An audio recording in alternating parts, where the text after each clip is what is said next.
안녕하십니까. 시사해설 김정일입니다.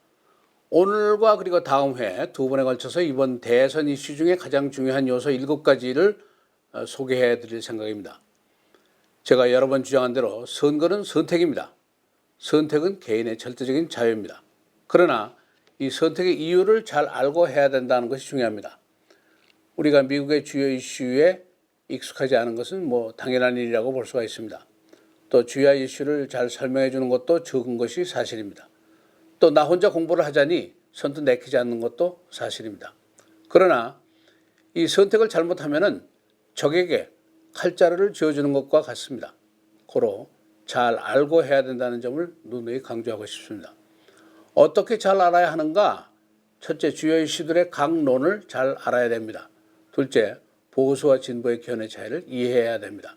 셋째, 나의 의견과 나의 주장은 도대체 무엇인가?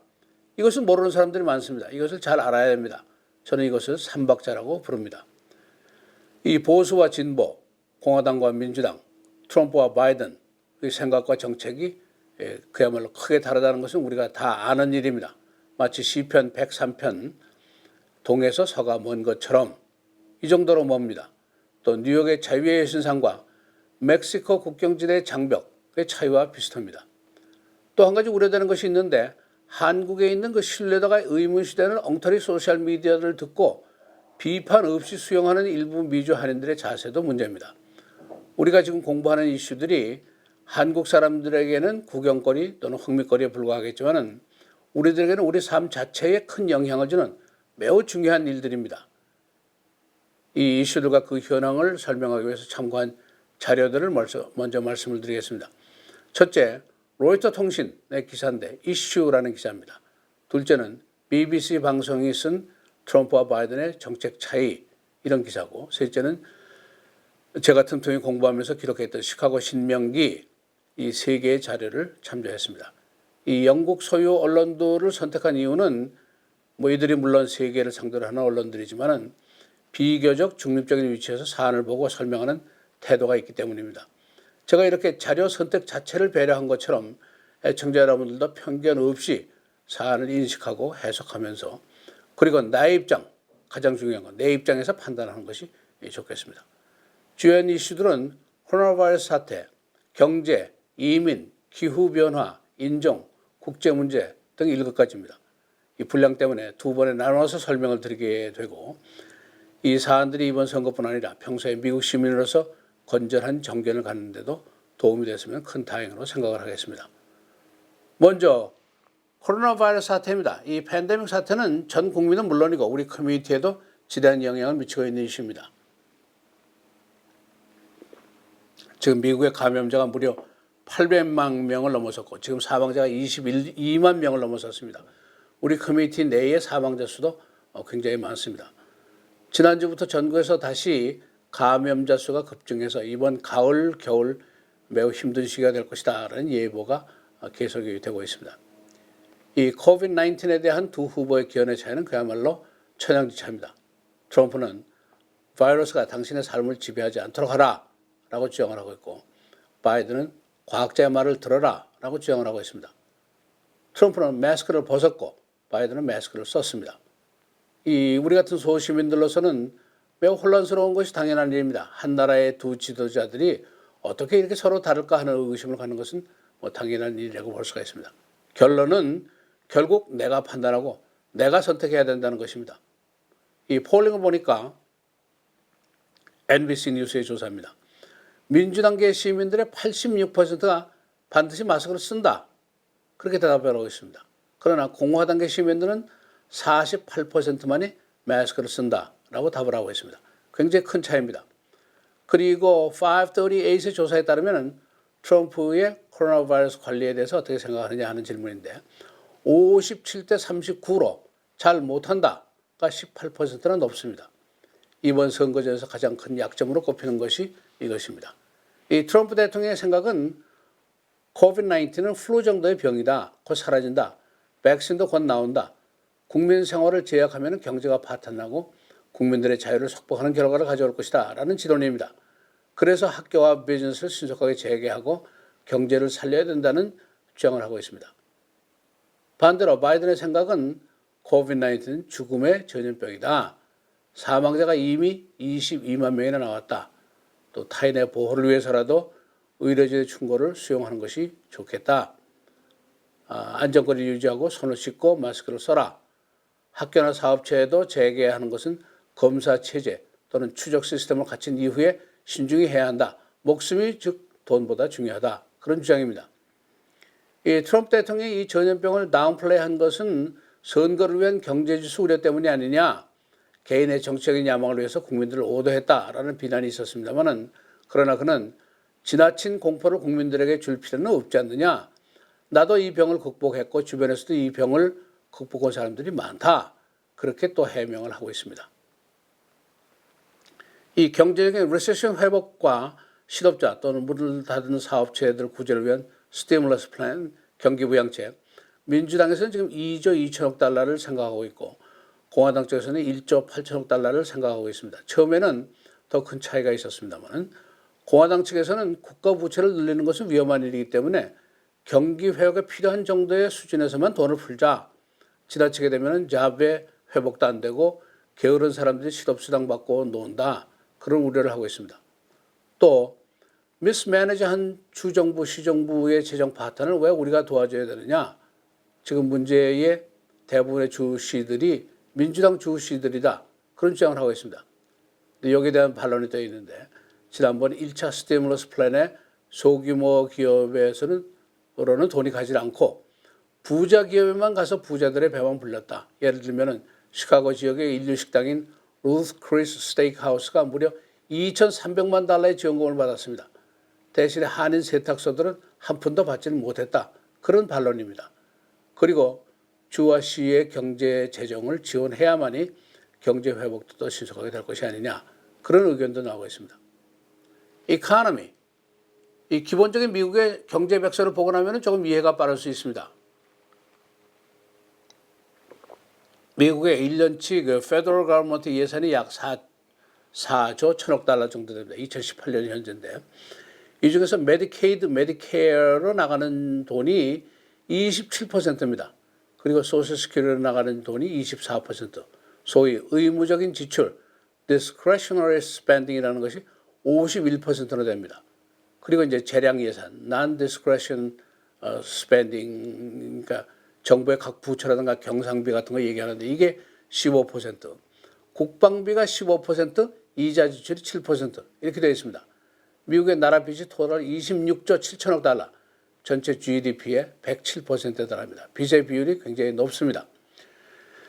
그러니까 전체 예산의 51%가 메디케어, 메디케이드, 소셜 시큐리티로 들어가게 되니까 보수주의적 견해는 이제 근본적으로 미국의 건실한 재정을 유지하기 위해서는 빚을 줄이고 적자를 줄여야 한다. 이 생각입니다. 결국 손댈 때는 51%나 되는 소셜 시큐리티, 메디케어, 메디케이드 여기에 손을 대는 수밖에 없는데 이것은 이제 중산층, 저소득층이 의지하고 사는 리소스입니다. 반론입니다. 이 소셜 시큐리티는 근로자들이 평생 낸 세금 돈이고 중산층이 없으면 경제 건설도 없지 않느냐 그런 반론도 있습니다.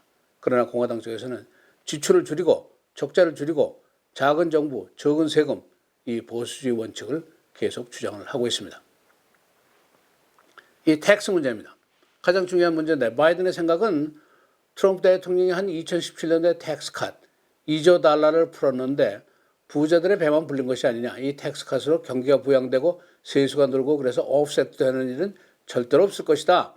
고로 고소득자에 대한 세금을 지금 37% 내린 것을 다시 종전대로 39.6%로 인상해야 된다. 단 중산층의 인상은 없다. 우리가 왜 부자에 대한 감세를 해야 되느냐. 그런 주장입니다. 대신에 미니멈 웨이지 7달러 25센트인데 이걸 15달러로 인상한다. 그래서 저소득층과 중산층들을 우선 먹여 살려야 될 것이다. 그런 주장을 하고 있습니다. 트럼프 쪽에서는 바이든이 세금 인상을 하려고 획책을 하고 있다. 또 2017년도 텍스 컷으로 근로자들 혜택이 있었다. 또 미니멈 웨이지를 늘리면 오히려 실업이 늘어나게 될 것이고 스몰 비즈니스가 어려워질 것이다. 라는 반론을 펴고 있습니다. 트레이드, 이 교역 문제, 바이든의 생각은 국내 제조업 보호를 위해서 약 7천억 달러를 들여서 메이드 인 USA에게 혜택을 주자. 이렇게 되면 한 500만 명 정도의 신규 고용이 발생할 것이다. 그런 주장입니다. 그리고 중국과의 관세 전쟁은 부분적으로 미국의 소비자라든가 미국의 농업 분야를 해칠 수도 있다. 고로 교육 전쟁을 1대1 맞상대로 할 것이 아니라 국내 제조업 보호를 위한 세제 혜택 등을 마련하고 자동적으로 제조업이 복귀할 수 있고 육성할 수 있도록 하고, 중국과의 정책은 1대1의 맞상대가 아니라 전 세계 타국 간의 타자 간 협력으로 압력을 행사해서 중국을 손봐줘야 할 것이다. 그런 주장을 펴고 있습니다.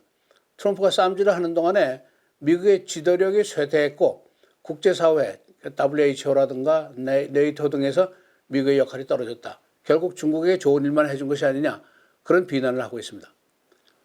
반대로 트럼프 대통령 텍스 인상은 근로자와 기업을 보호해 준 것이고, 실례했습니다. 텍스 컷은 근로자와 기업을 보호해 준 것이고, 앞으로 페이롤 텍스를 더 내려서 근로자 보호를 해야 된다. 국내 제조업 육성을 위해서는 중국의 최대의 압력을 계속해야 된다 하는 주장을 펴고 있습니다. 그린 인베스트먼트라는 게 새로 나왔는데, 바이든 후보의 주장입니다. 4년 동안 앞으로 한 2조 달러를 투자하자. 그래서 기관시설을 이제 다 너무 노후했으니까 개소하고, 대중교통의 오염을 없애고, 클린 에너지 사업을 육성하자. 그래서 에너지 분야에서 세계의 미국이 선두주자가 된다. 이렇게 되면 고용이 늘어나고 산업이 발전할 것이다. 라는 주장입니다. 여기에 대해서 트럼프 대통령은 기관시설 개소에는 동의를 하지만은 그린 인베스트먼트에는 별로 관심을 두지 않고 있습니다. 트럼프 대통령 측에서는 Make America Great Again에서 Keep America Great, 그리고 America First, 이 구호를 추가를 했습니다. 미국 국익 우선 정책을 계속하겠다 하는 의지의 표현입니다. 오늘은 이 팬데믹 사태 또 경제 문제에 대한 양측의 의견을 간략하게 설명을 드렸습니다만, 다음번 수요일에는 계속해서 헬스케어, 이미그레이션, 클라이밋 체인지 등에 대해서 설명을 드리겠습니다. 수요일 날은 이제 그렇게 하고, 목요일 날은 트럼프 대통령 바이든이 이제 마지막 대선 토론회가 있습니다. 그래서 금요일 아침에는 이 디베이트 내용을 자세히 설명해 드리도록 하겠습니다. 주요 뉴스 그리고 로컬 뉴스 말씀드리겠습니다. 상원이 오늘 개원합니다. 상원은 오늘 COVID-19 구제기금 등을 이제 다룰 계획인데, 그런데 하원의 낸시 펠로시 의장이 어제 경기부양자금 협상에 대해서 데드라인을 48시간으로 정한다고 발표를 했습니다. 펠로시 의장은 만일 트럼프 행정부가 선거 전에 이 구제자금을 국민들에게 내보내려면 48시간 이내, 즉 화요일까지 협상을 마쳐야 할 것이다 라고 말했습니다. 상원에 오늘 그 기금 다루는 것은 PPP, 스몰 비즈니스 지원금에 국한되는 소규모입니다. 그리고 연방 상원이 현 대법원 판사 지명자인 에이미 코니 베럿의 인준을 10월 26일까지 마칠 계획입니다. 법사위가 이제 곧 인준 투표를 할 예정인데 12대 10 정도 정당 라인으로 통과시킬 것으로 예상이 되고 있습니다. 일리노이라든가 플로리다라든가 이 큰 주들이 오늘부터 본격적인 early voting을 시작을 합니다. 가장 큰 관심사를 끄는 플로리다의 경우에는 이미 1,700만 명이 우편 투표를 마친 것으로 집계가 되어 있습니다.